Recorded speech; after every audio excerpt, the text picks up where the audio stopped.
Guys, ഇത്രയും ingredient ആണ് നമുക്ക് ആവശ്യമുള്ളത് കേട്ടോ. ഇവിടെ ഒരു മൺചട്ടി അടുപ്പത്ത് വെച്ചിട്ടുണ്ട്. ഈ ചട്ടി ചൂടായാൽ നമുക്ക് ആദ്യം വെളിച്ചെണ്ണയും പിന്നെ കഴിഞ്ഞ് നമുക്കൊരു ഉലുവിട്ട് നമുക്ക് പൊട്ടിക്കാം. അതിന് ശേഷം നമുക്ക് ഈ എരിഞ്ഞ് വെച്ച സാധനം നമുക്ക് ഇതിലേക്ക് ഇടാം. ഞാൻ വെളിച്ചെണ്ണ ഒഴിക്കട്ടെ ഇതിലേക്ക്.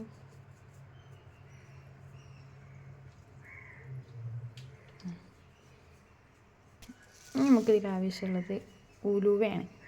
ഉലുവ നമുക്കിട്ടിട്ട് പൊട്ടിക്കാം. ഇനി നമുക്കിത് എന്താ പറയുക, സവാള നമുക്ക് ഉണ്ടാക്കിയിട്ട് ഇതിലേക്ക് സവാള ഇട്ടിട്ട് ഗായ്സ്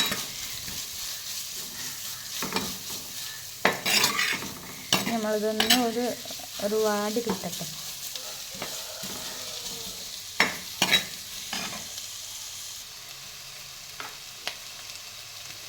നല്ല വാടി കിട്ടുന്നുണ്ട്. നമ്മളിപ്പം ഉപ്പിലൊക്കെ ആഡ് ചെയ്യണം. ഇതൊക്കെ നമ്മൾ അപ്പോൾ ഇളക്കുക. അപ്പോൾ കുറച്ച് കഴിഞ്ഞാൽ ഇതെന്തായിട്ട് നല്ല വാടി വരും.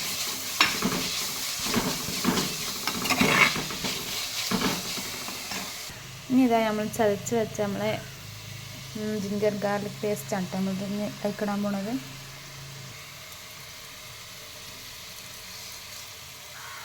ഇത് നന്നായിട്ട് നമ്മൾ മിക്സ് ചെയ്യണം.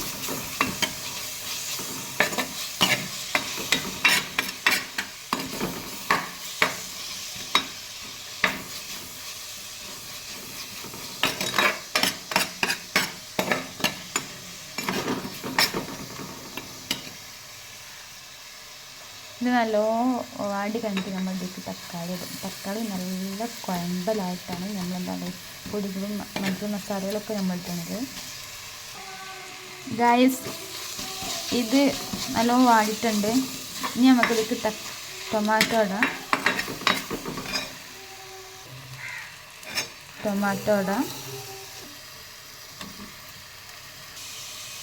ഇനി ഈ തക്കാളി നല്ല കുഴമ്പലായി വരും.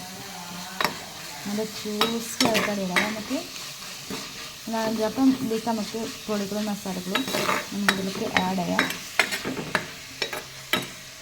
നമുക്ക് കുറച്ച് ഇതാക്കി വെക്കാം, റെസ്റ്റ് ചെയ്യാൻ വെക്കാം.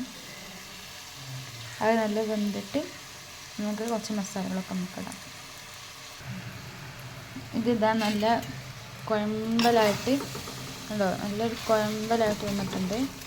ഇനി നല്ലോണം വാടി ചെയ്തിട്ടുണ്ടത്. ഇനി നമുക്കിതിലേക്ക് കുറേ മസാലപ്പൊടികൾ ഇതിക്കിടാൻ പോവുകയാണ്. 1/4 ടീസ്പൂണ് മഞ്ഞൾപ്പൊടി, 2 ടേബിൾ സ്പൂണ് ഇത് മുളക് പൊടി, 2 സ്പൂൺ മുളക് പൊടി. ഇതിലേക്ക് മല്ലിപ്പൊടിയൊന്നും ഇല്ല കേട്ടോ, കൊറിയാണ്ടർ പൗഡറൊന്നും ഇതിലേക്ക് യൂസ് ചെയ്യുന്നില്ല. പക്ഷെ ഇത് തേങ്ങ അരക്കുന്നതുകൊണ്ടാണ് ഇത് ഇടാത്ത കേട്ടോ. തേങ്ങ അരക്കുന്ന ആൾക്കാരാണെങ്കിൽ 2 ടേബിൾ സ്പൂണൊക്കെ ഇട്ടുണ്ട്.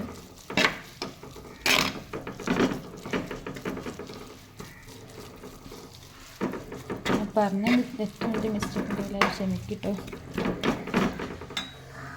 ഇനി ഇതിൻ്റെ പച്ചമണമൊക്കെ മാറിയിട്ടുണ്ട്. എന്നിട്ട് നമുക്കിതിലേക്ക് വെള്ളം ഒഴിക്കാം.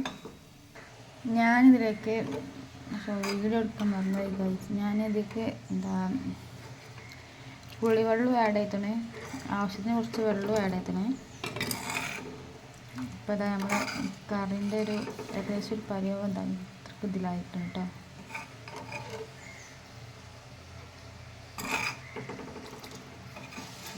ഇനി ഇതൊന്ന് തിളച്ച് വന്നിട്ടാണ് നമുക്ക് ആ മീൻ, ആ ബത്തൽ ഇതിലോട്ടിടാൻ, ക്ലീനാക്കിയ ബത്തൽ ഇതിലോട്ടിടാൻ. ഇനി നമ്മൾ തേങ്ങ ഇതാക്കാൻ പോകട്ടെ.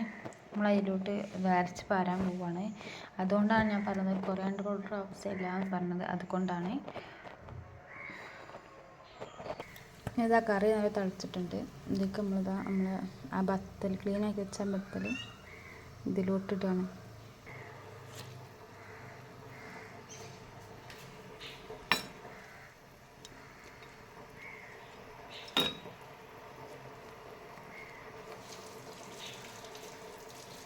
നമ്മളെ ബത്തൽ നമ്മൾ ഇട്ടിട്ട് ഗൈസ്.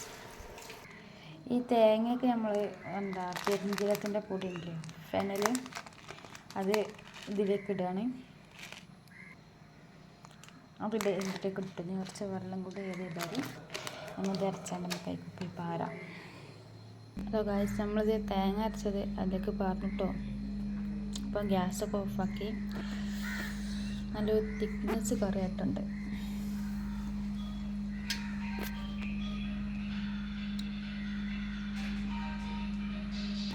ഇനി ഇതിലേക്ക് നമ്മൾ കറിവേപ്പിൻ്റെ ഇല എടുത്തില്ല, കറിവേപ്പിൻ്റെ അതിൻ്റെ മുകളിൽ കൂടെ നമുക്ക് വിതറാം.